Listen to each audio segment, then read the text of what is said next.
மாதம்பூர் அப்படின்னு ஒரு அழகான கிராமம் இருந்துச்சு. அங்க திரு அவரோட மனைவியான செல்வி மற்றும் அவரோட பொண்ணான அம்மு கூட சந்தோஷமா வாழ்ந்து வந்தாரு. அதே ஊர்ல ஒரு அழகான வீட்ல திருவுடைய நெருங்கிய நண்பரான ஆமிர் அவரோட பையன் ரயானோட வாழ்ந்து வந்தாரு. அவங்களுடைய அப்பாக்களை போலவே பிள்ளைகளும் ரொம்பவே நெருங்கிய நண்பர்களா இருந்தாங்க. தம்பி ரயான், நீ ஊர்ல இல்லாதப்போ என்னென்ன ஆச்சு தெரியுமா? இப்ப நான் ஒரு பூனைக்குட்டியை எடுத்துட்டு போய் எங்க வீட்ல வளர்த்துக்கிட்டு இருக்கேன். அக்கா, என்னக்கா சொல்றீங்க? பூனைக்குட்டியா? இப்ப அது எங்க இருக்கு? அதுக்கு என்ன பேர் வச்சிருக்கீங்க? சொல்லுங்க அக்கா. நம்மளோட சப்ஸ்கிரைபர் ஒருத்தர் தான் பூனைக்குட்டிக்கு பேர் வச்சாரு. இப்போ நான் அதை கூப்பிடுறேன், நீயே தெரிஞ்சுக்கோ. லியோ, சீக்கிரம் இங்க ஓடி வா செல்லம். ரயான் உன்னை பார்க்க வந்திருக்கான் பாரு. லியோ அங்கிருந்து ஓடி வந்து ரயான் கிட்ட தன்னை அறிமுகப்படுத்திக்கிச்சு. அதுக்கப்புறமா லியோ, அம்மு, ரயான் 3 பேரும் சந்தோஷமா விளையாடினாங்க.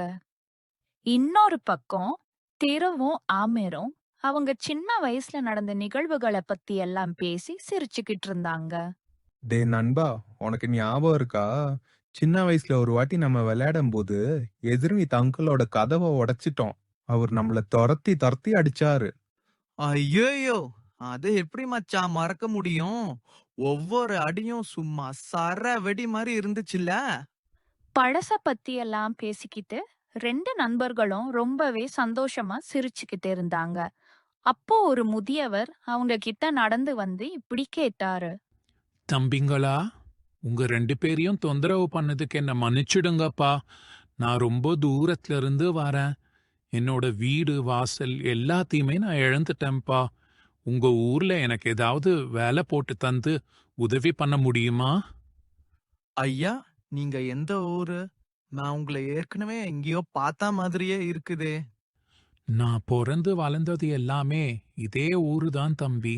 வியாபாரத்துக்காக நான் வெளியூருக்கு கிளம்பி போயிட்டேன். அங்க போனதுல நிறைய பிரச்சனை வந்துடுச்சு. நஷ்டம் அடைஞ்சதுனால என்கிட்ட இருந்த எல்லா சொத்து பத்துமே என்னை விட்டு போயிடுச்சு. இப்போ என் கையில எதுவுமே இல்லாம மறுபடியும் நான் பிறந்த ஊருக்கே வந்திருக்கேன். ஐயா, உங்க பேரு ஷேகர் தானே? ஆஹா, ஆமா தம்பி. என் பேர் எப்படி உனக்கு தெரியும்? சேகர் மாமா, என்ன தெரியலையா? நான் தான் திரு. எங்க அப்பா முருகன் கூட ஒரு மளிகை கடை வச்சிருந்தாரே. மாமா, என்ன தெரியலையா? நான் தான் அமீர். எங்க அப்பா அக்பரும் நானும் உங்க வீட்டு பக்கத்துல தானே இருந்தோம். ஷேகர் பழச எல்லாமே நல்லா ஞாபகப்படுத்தி பார்த்தாரு. அடடா, ஆமாம்பா தம்பி. உங்க அப்பாக்களோட பேரை சொன்ன உடனே தான் உங்களை எனக்கு அடையாளம் தெரியுது. நல்லா வளர்ந்துட்டீங்களே. அது சரி, என்ன எப்படி இவ்ளோ நல்லா ஞாபகம் வச்சிருக்கீங்க? உங்களை மறந்தாலும் நீங்க கொடுத்த அடியை மறக்க முடியுமா? நண்பா, சும்மா இரு. எப்போ எதை பேசணும்னு தெரியாதா?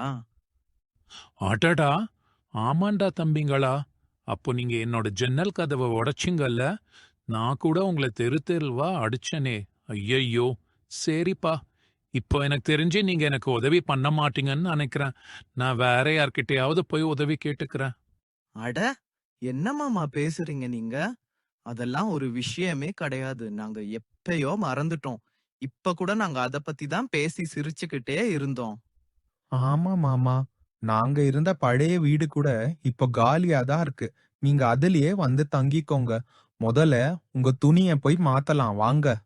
நண்பர்கள் 2 பேரும் ஷேகருக்கு புது துணிய வாங்கி கொடுத்தாங்க. அதுக்கப்புறமா ஆமிர் சொன்ன அந்த வீட்டுக்கு அவரை கூட்டிட்டு போனாங்க. மாமா, இதுதான் நாங்க சொன்ன வீடு. இது உங்களுக்கு பிடிச்சிருக்கான்னு பாருங்க.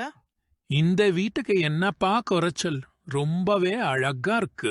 மாமா, இவங்க தான் என் மனைவி செல்வி. உங்களுக்காக இந்த வீட்டை தயார் பண்ணியிருக்காங்க.